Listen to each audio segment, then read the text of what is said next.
Good morning. Just today, May 14, 2020, just received another blessing. This goat gave us four kids, three females and one male. And here they are. One, two, three, and four.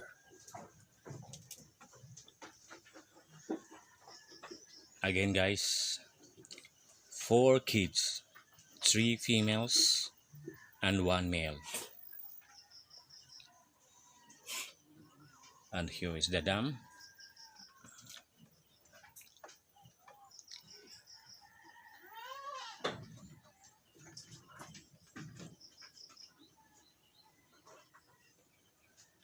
Recorded today, May 14, 2020.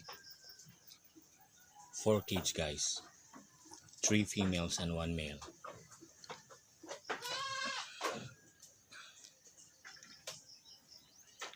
Here's the dam.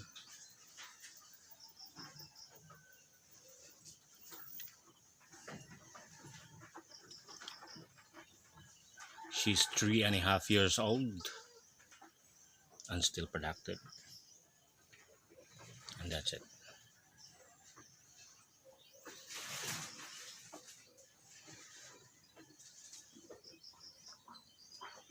Kakadidi lang nila. Kaya tulog.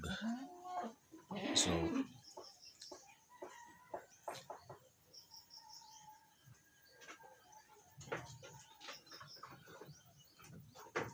just received this blazing full-handed. Thank you so much. That would be all.